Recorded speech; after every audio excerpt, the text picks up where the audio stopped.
Сәлем достар. Бүгін сіздермен бірге мынадай мозаика жүзік тоқитын боламыз. Бұның ені бізде 1,5 сантиметрге жуық болып тұр. Бұны тоқылу әдісі өте оңай. Ал кеттік онда. Бастамас бұрын менің видеома лайк басып, каналыма тіркеліп, қоңырау батырмасын басуды ұмытпаңыздар. Мен алдын ала жібімді дайындап қойдым. Мен рубкадан тоқимын бұны. Бізге тек рубка менен ине жіп қажет болады. Стопырный бисер қойып қойдым.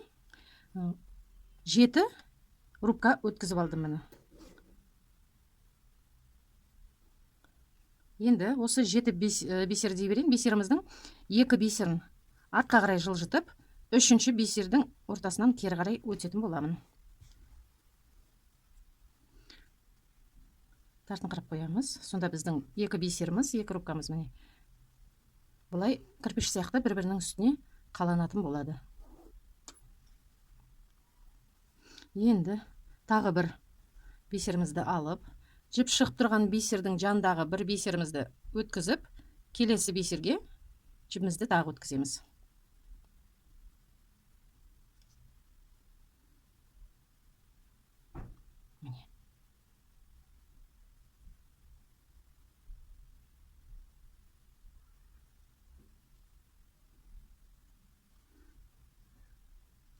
Дәл осылай тоқып кете береміз. Жіп шығып тұрған бисерден емес, одан кейінгі тұрған жіп шығып тұрған бисерді, одан кейін тағы бір бисерді өткізіп,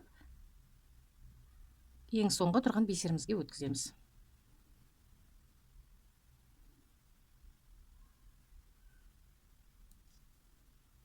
Міне, кірпіш секілді қаланады бір-бірінің үстіне. Келесі екінші қатарымызды бисер аламыз. Мұны жоғары шығып тұрған, екеулік тұрған бисерден өткіземіз. Ең соңғы жіп тұрған бисерді қалдырып кетеміз. Бисер аламыз. Мұны ортадағы жаңағы жіп өткен бисеріміз, оған тимейміз. Екеулік тұрған қатарынан тұрған бисердің жоғарғысынан өткізетін боламыз.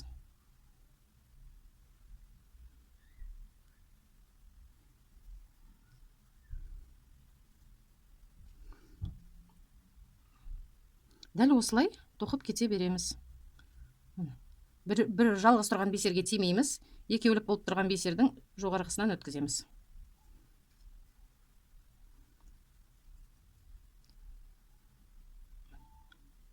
Бірі биік, бірі сәл төменірек болып кірпіш секілді қаланады. 7 бисеріміз менікі секілді 1,5 сантиметр жуандықта болады. Міне тағы бір бисерді алдық. Біз уже 3-ші қатарға өтіп жатырмыз. Тағы бір бисер алдық. Міне ең бірінші бисерді тоқмаймыз. Екінші тұрған бисер сәл биіктеу болып өздері көрініп тұрады. Тоқылатын бисерлер биік болып көрініп тұрады. Содан инемізді өткізіп, тоқып кете береміз.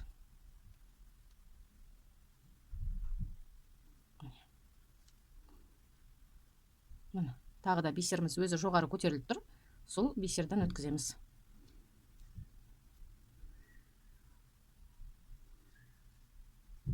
Сіздерге түсінікті болып жатыр деп ойлаймын. Дәл осылай өзіңізге керекті размер пайда болғанға дейін тоқи бересіз. Тоқи бересіздер. Сіздер көпсіздер. Мен біреумін. Тоқи бересіздер дәл осылай. Қолдарыңызға өлшеп отыруды ұмытпаймыз. Міне, мен сәл жіңішкелеу 5 бисерден тоқып қойдым сіздерге көрсету үшін. Міне. Ең соңына келген кезде біріне бірін біріктіру үшін 2 жіп қалыңдықтың 2 шетінде болу керек. Міне, бастаған стопырныйымыз мына жақта, жібіміз мына жақтан шығып тұр. Сол кезде біріне бірі қаланып кетеді. Міне, аяқтағы бисеріміз жоғарыда.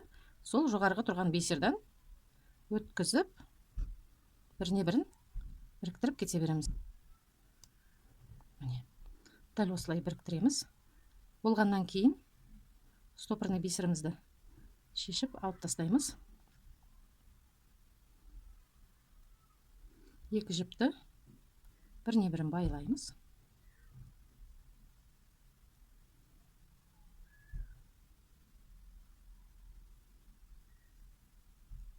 Қазір жібім қысқа болып қалды. оны экраннан тыс жасайтын боламын. Сіздер болғаннан кейін мына бисерлардың арасынан ары бері жіптеріңізді өткізіп, қалған жіптеріңізді қиып тастайсыздар. Бұлай арасынан ары бері жіптеріңізді өткізіп жүргізесіздер да, жіптеріңізді қиып тастайсыздар. Осымен жүзігіміз дайын. Менімен бірге болыңыздар. Істеріңізге сәттілік.